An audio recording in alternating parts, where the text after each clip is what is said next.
Vous avez dit qu'à la veille de ces événements, il y a eu... Vous avez appelé vos agents, il y a eu des consignes. Oui. C'était quand? Le 27. Le 27. Le 27.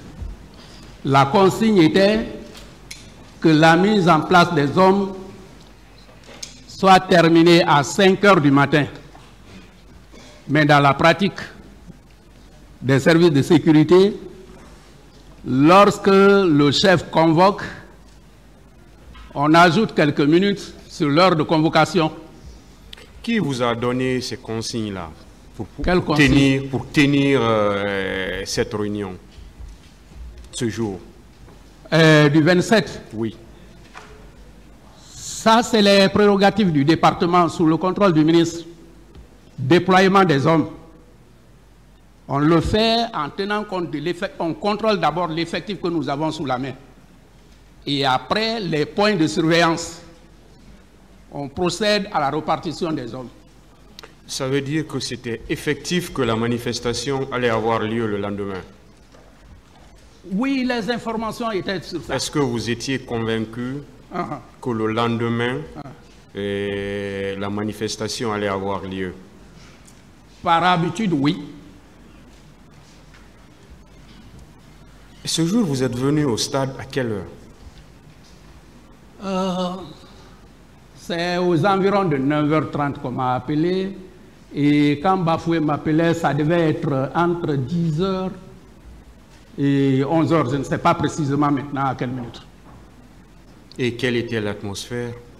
Quand je suis arrivé, l'esplanade du stade n'était pas tellement envahie. C'était pas tellement envahi, surtout par des manifestants. On m'a fait comprendre qu'il y a eu une première foule qui était venue, qui a été repoussée, que ces gens-là sont partis vers Belvédère. Est-ce que les gens encore étaient en ce moment dans le stade? Non.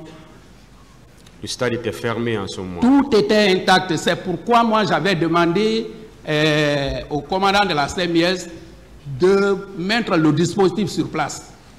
Mais puisqu'ils m'ont dit qu'ils n'ont pas de moyens, et c'était un constat qu'on avait déjà préalablement fait, je me suis retourné pour aller voir si au moins le minimum qui était là se trouvait sur place. À quel moment vous êtes revenu pour la seconde fois? Pour la seconde fois, ça c'est quand le général Bafoué m'a appelé pour me dire que tout est gâté. À quel moment?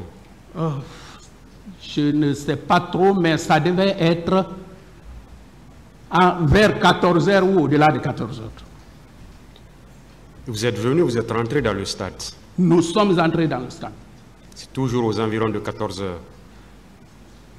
Bon, c'est comme je le dis sans précision, sans trop de précision, quoi. Oui. J'ai dit que ça devait être au-delà de 14h. Au-delà de 14h? Oui. Le stade était vide? Complètement vide. J'ai dit que j'ai vu une seule personne qui sortait.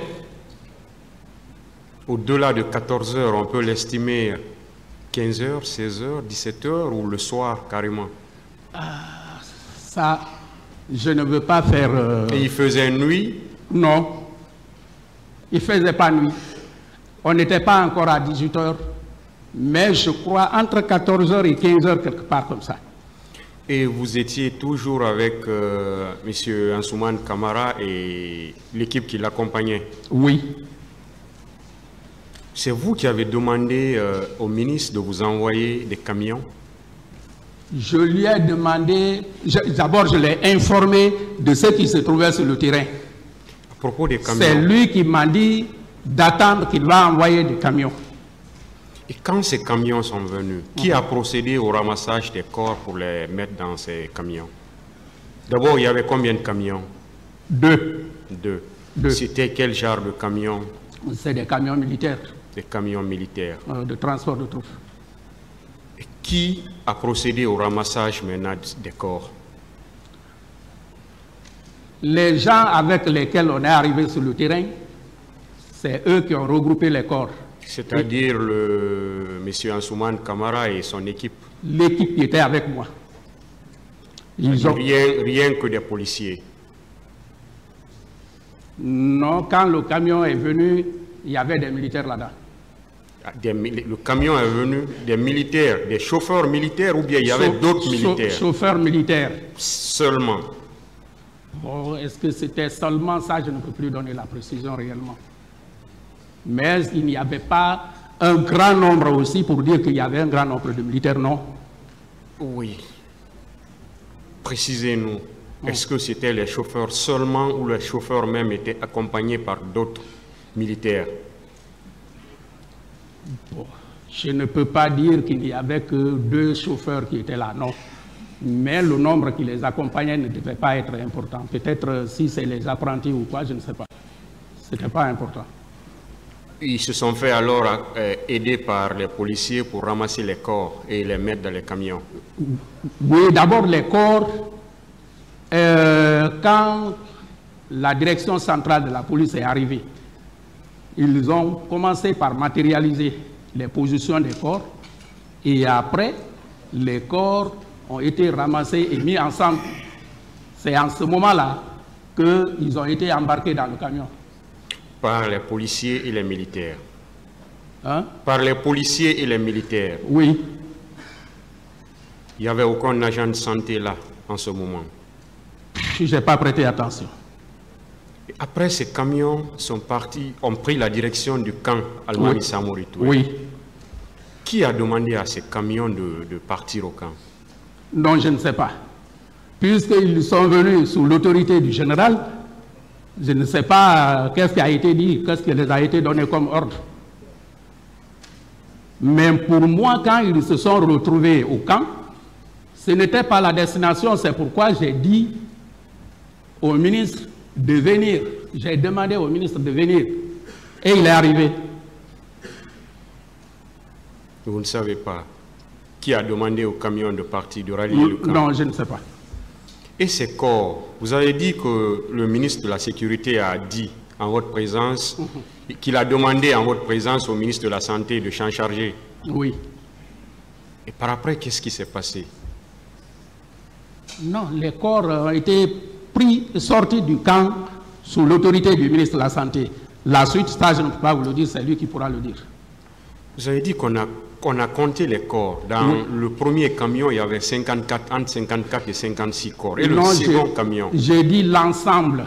Les 2 camions? Les 2 camions. On ne s'est pas entendu sur le nombre. C'était entre 54 et 56. J'ai dit, pour le premier décompte, il y a eu contradiction entre ceux qui ont compté. Certains ont dit 56, d'autres ont dit 54. Le ministre a demandé de recompter, ils ont recompté. Finalement, le consensus a été trouvé de dire que c'était 54. C'est 54 qui a été retenu finalement. Où ces camions étaient stationnés? Où ça? Les camions dont on est en train de parler. Quand ils sont venus au camp, où ils étaient? Ok. Bon, il faisait maintenant un peu nuit, c'était au crépuscule. Mais je crois que ça devait être dans l'ancienne résidence du général Lansana Conté. Si je ne me trompe pas. Et quelles sont les autorités qui étaient là, autour du camion? Quand le camion est venu dans l'enceinte du camp, quelles sont les autorités que vous avez vues, à part le ministre de la Santé et celui de la Sécurité? Ça, je n'ai pas retenu le nom de quelqu'un précisément pour dire que telle personne était là. Parce que c'est des situations à vivre. Ça fait beaucoup plus d'émotions. Parfois, il y a des choses, des parties qui vous échappent. Oui, vous ne pouvez pas retenir des noms, mais des fonctions au moins. Il n'y avait pas des autorités du camp? Non, je crois qu'ils sont arrivés. Mais moi, celui que j'ai appelé, c'est lui qui m'a intéressé. C'est avec lui que j'ai parlé. Qui? Je parle du général Toto, le ministre. Donc là-bas, en ce moment, vous n'avez vu que le général Toto et le ministre de la Santé. Rien que ces 2. C'est eux que j'ai retenus, c'est avec eux que nous avons fait des échanges.